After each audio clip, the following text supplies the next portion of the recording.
आता आपल्या आवडत्या मालिकेचे संपूर्ण भाग मालिका प्रसारित झाल्यानंतर लगेचच पाहू शकता फक्त सन नेक्स्ट वर। भारतातील प्रेक्षकांसाठी मोफत सेवा।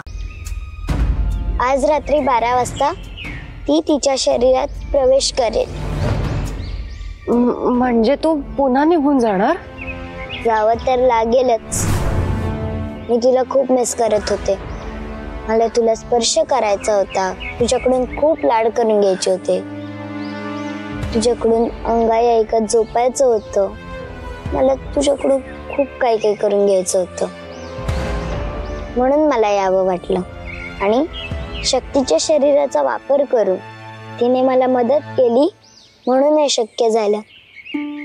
शक्ती खूप स्ट्रॉंग आहे, तिच्यामुळे हे सगळं घडलं आणि ती लगेच या सगळ्यासाठी तयार झाली। किती मोठा त्याग केलाय शक्ती बाळा तू। इथे माणसं आपल्या जवळची गोष्ट कोणाला देत नाहीत, तिथे तू तुझं शरीर तुझ्या बहिणीला दिलंस। किती भाग्यवान आहे मी, माझ्या पोटी अशा छान समजूतदार मुली जन्माला आल्या। तुम्ही एकमेकींसोबत वाढला नाहीत, पण तरी तुमचं किती प्रेम आहे एकमेकांवर, किती समजून घेता तुम्ही। दादाची आठवण आली।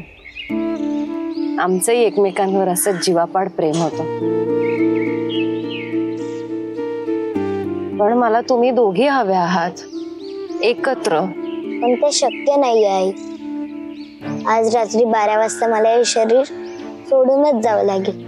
थांब ना, नको जाऊ। मला तुम्ही दोघी एकत्र हव्या आहात, मला तुमच्या दोघींचा एकत्र स्पर्श हवाय।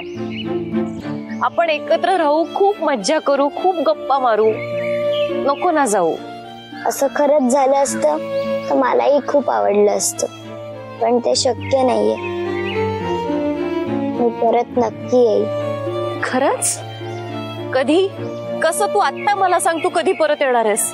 देवाकडे काही मागितलं तर तो आपली शेवटची इच्छा पूर्ण करतो। मी देवाकडे एक इच्छा व्यक्त केली। मी देवाला म्हणाले, या जन्मात खूप लहान असताना मला माझ्या आईपासून दूर केलंस। माझा तुझ्यावर राग नाही, तर मला पुन्हा जन्म दिलास तर तो जन्म माझ्या मैत्रिणीच्याच पोटी दे।